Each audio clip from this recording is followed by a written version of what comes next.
একটা অপ্রাপ্তি সফর নিয়ে কি পেলেন তারেক রহমান? উল্টে চটালেন দুটো দেশকে, এক হচ্ছে ভারতবর্ষ আর দুই হচ্ছে আমেরিকা। দুজনেরই কিন্তু মানে একটা জায়গা নিয়েই গন্ডগোল, সেটা হচ্ছে দৃষ্টি একটা জায়গাতেই বড় ভালো, সেটা হচ্ছে বাংলাদেশ। আমি বহু আগে বলেছিলাম যে বাংলাদেশ হবে আন্তর্জাতিক খেলার মাঠ। তো এখন তো সে আন্তর্জাতিক খেলার মাঠেই তো পরিণত হয়েছিল। আমি বহু দূরদর্শিতার পরিচয় দিয়েছিলাম যখন 2025 সালে আমি বলেছিলাম। তো এখন এই আন্তর্জাতিক খেলার মাঠে দুই খেলোয়াড় এখন তো পুরো দমে নেমে গেছে, যে যার শক্তি প্রদর্শন করছে। আচ্ছা, দুপুরের ভিডিওতে আমি একটা ভুল বলেছি। ভুলটা হচ্ছে আমাদের এখানে যিনি এসছেন চীনের, তিনি হচ্ছেন বিদেশ মন্ত্রী ওয়াং ই। আমি রাষ্ট্রদূত বলে দিয়েছিলাম। এই ভুলের জন্য আমি ক্ষমা চাইছি। দ্বিতীয় হচ্ছে ওয়াং ই এখানে এসে তিনি যেটার উপরে জোর দিয়েছে সেটা হচ্ছে আরআইসি এবং ব্রিক্স। আরআইসি এবং ব্রিক্স যদি না গঠন করা যায় খুব সত্তর, তাহলে পরে এই আমেরিকার মানে বঙ্গোপসাগরের ঢোকার যে একটা চেষ্টা, সেই চেষ্টা ব্যর্থ করা যায়। এবং তিনি নিশ্চিত করে গেছেন, যেটা আমি আগে বলেছিলাম, যে তাদের প্রেসিডেন্ট মানে শি জিনপিং এবং ভ্লাদিমির পুতিন রাশিয়ার প্রেসিডেন্ট দুজনে একসঙ্গে ভারতবর্ষে আসবেন এই ব্রিক্স সম্মেলনের আগেই, যে কোনো দিন, ডেট ফিক্স হয়নি। তো এই ব্রিক্সকে সব থেকে ভয় পায় হচ্ছে আমেরিকা। কারণ ব্রিক্স যদি গঠন হয়ে যায় তাহলে পরে কিন্তু ডলারের অধঃপতন কিন্তু একেবারে অবধারিত। সেটা আমেরিকা কোনোভাবেই মেনে নেবে না, এই ডলারের পতন। কারণ এবার B for Brazil, R for Russia, I for India, C হচ্ছে চায়না, এস হচ্ছে সাউথ আফ্রিকা। তার সঙ্গে এখন জুড়ে যাচ্ছে অস্ট্রেলিয়া, জাপান, তারপর ইন্দোনেশিয়াও আসছে, ইরান তো আগেই আছে, আমি বলে দিয়েছি ইরান আছে, এবং বাংলাদেশ পরবর্তী যে সরকার হবে বাংলাদেশের স্থিতিশীল সেই সরকার থাকবে। তারপরেতে আপনার ওদিকে ফ্রান্স বোধহয় খুব সম্ভবত আর কি এর মধ্যে থাকলেও ব্রিক্স এ ভেঙে ইউরোপিয়ান ইউনিয়ন থেকে বেরিয়ে এসে, যেমন ব্রিটেন বেরিয়ে গেছে, শোনা যাচ্ছে, কনফার্ম খবর নয়, শোনা যাচ্ছে ফ্রান্স ব্রেক্সিট করে এইখানে জয়েন করবে। কারণ আমেরিকার এই দাদাগিরি তাদের কারোর পছন্দ হচ্ছে না। সেক্ষেত্রে বাংলাদেশ হচ্ছে একটা উর্বর ভূমি, যেটা আমেরিকার একটা চারণ ক্ষেত্র হতে পারে। তাই নানান ধরনের চুক্তি ফুক্তি করে, গোলামি চুক্তি ফুক্তি করে আমেরিকা বাংলাদেশকে বেঁধে ফেলেছিল। এখন সেই দেশের প্রধানমন্ত্রী, নির্বাচিত প্রধানমন্ত্রী, তিনি চলে গেলেন আমেরিকাকে উপেক্ষা করে সোজা চীন। অন্য কোথাও গেলে তার কিন্তু কোনো অসুবিধা হতো না। তিনি যদি সৌদি আরব চলে যেতেন, তিনি যদি ইউএই চলে যেতেন, কিংবা কাতার চলে যেতেন, যে কোনো মুসলিম রাষ্ট্র অথবা খ্রিস্টান রাষ্ট্র, তার কিন্তু কোনো ক্ষতি হতো না।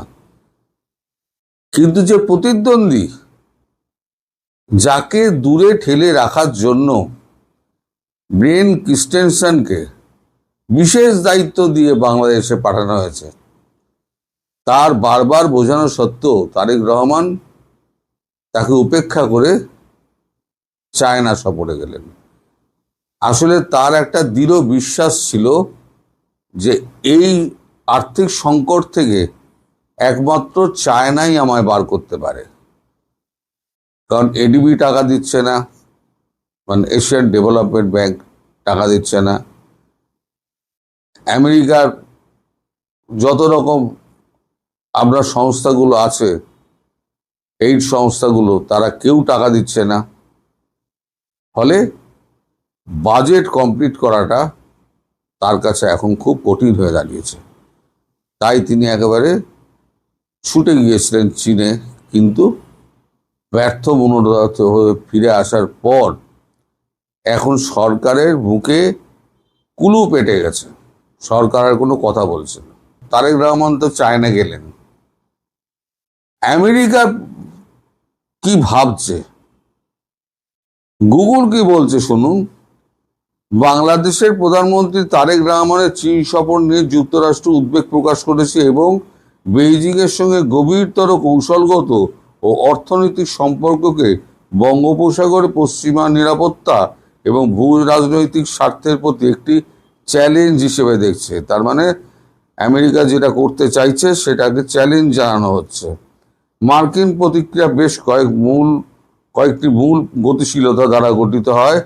এক, নিরাপত্তা উদ্বেগ, যুক্তরাষ্ট্র বাংলাদেশ ও চীনের মধ্যে সম্প্রসারণশীল প্রতিরক্ষা সহযোগিতা এবং সম্ভাব্য সামরিক প্রযুক্তি চুক্তিকে আঞ্চলিক স্থিতিশীলতার মধ্যে হুমকি হিসেবে দেখছে। আঞ্চলিক স্থিতিশীলতা তার মানে আমেরিকার চোখে বিঘ্নিত হচ্ছে।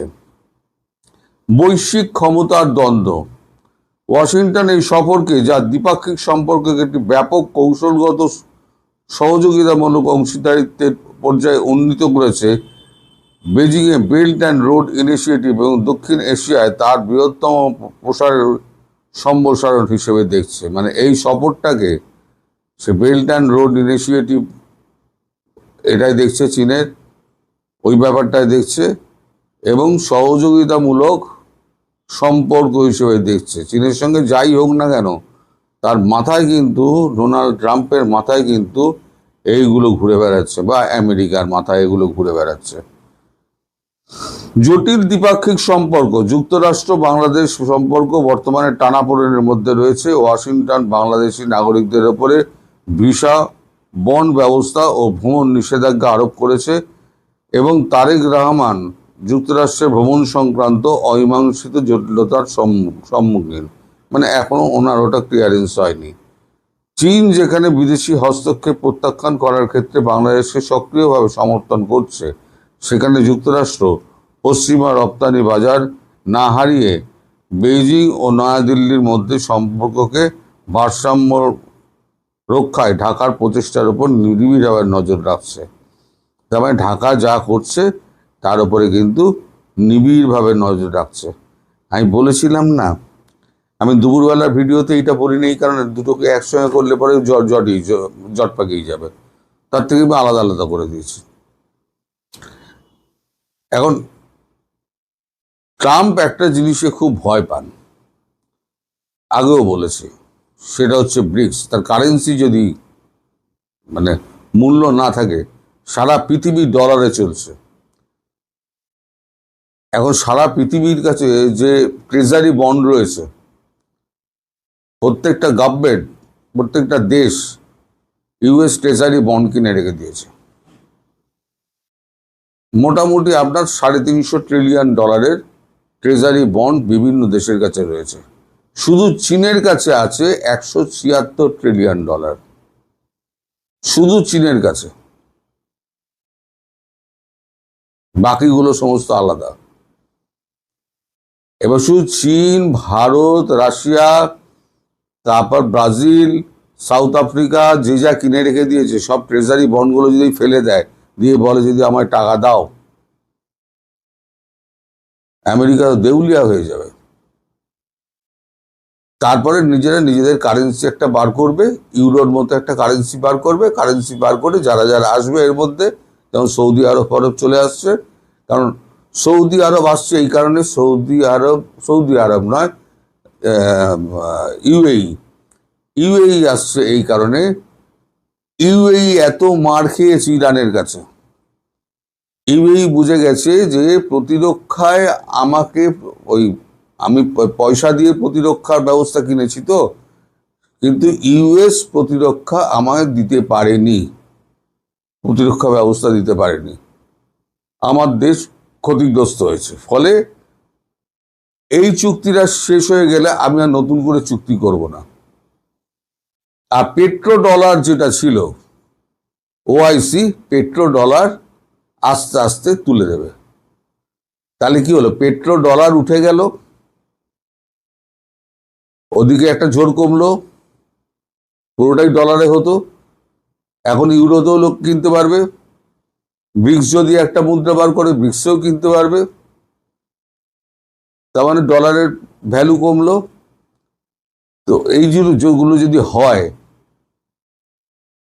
তাহলে চায়নাকে দূরে রাখার জন্যই তো ভারতবর্ষকে কাছে রাখা।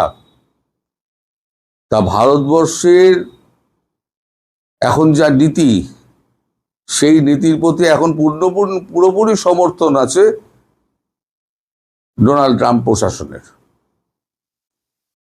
সেটা মার্কো রুবিও এসে বলে গিয়েছেন। ভারত কতটা বিশ্বাস করেছে কতটা বিশ্বাস করেনি আমি বলতে পারবো না, কিন্তু ভারত যে সিগন্যালটা দিয়েছে যে এখানে পূর্ণ মন্ত্রিত্বের মর্যাদা দিয়ে দীনেশ ত্রিবেদীকে ওখানে বসিয়ে দিয়েছে, তার অর্থ কালকে ব্যাখ্যা করেছি। আর দীনেশ ত্রিবেদীর সঙ্গে মোদিজির সম্পর্ক খুব ভালো, ভীষণ বিনয়ী মানুষ এবং তিনি খুব স্পষ্টবাদী। ঘোরের লোক, রাজনীতি করলে তো ঘোরের লোক হতেই হবে, কিন্তু খুব স্পষ্টবাদী, যার জন্য মোদিজি ওনাকে পছন্দ করে। এখন একটা কূটনৈতিক ওখানে অ্যাপয়েন্টমেন্ট দিলে কি হতো, তাকে 10 বার ফোন করতে হতো বিদেশ সচিবকে, নইলে বিদেশ মন্ত্রীকে। তারা সময় মতো গিয়ে মোদিজির সঙ্গে আলোচনা করে তিনি রিব্যাক করে তার সিদ্ধান্তটা জানাতেন।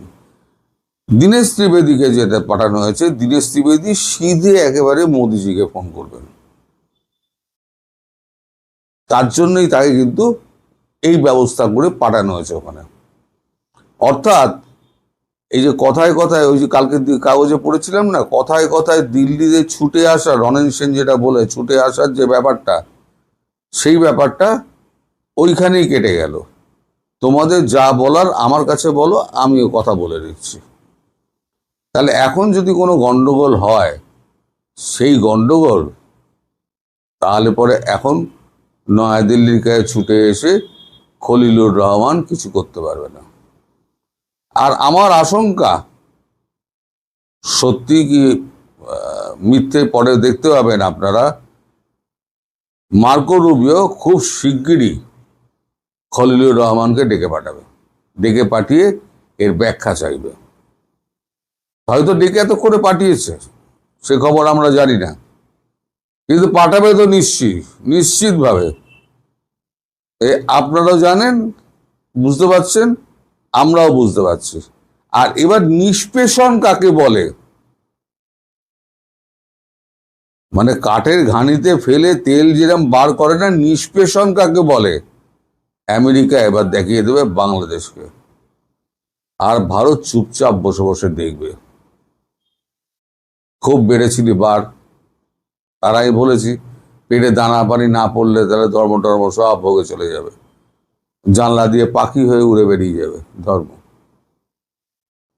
যাই হোক, আপনারা দেখতে থাকুন। এখন তেলের ঘানিতে ফেলে রসকস কি করে বার করে, তার জন্য আপনাদের কটা দিন অপেক্ষা করতে হবে। আপনাদের কপালে চরম দুর্ভোগ, তার জন্যই আমি বলেছি দুর্ভিক্ষের জন্য তৈরি থাকুন। সবাই ভালো থাকবেন, সুস্থ থাকবেন, সাবধানে থাকবেন। নমস্কার।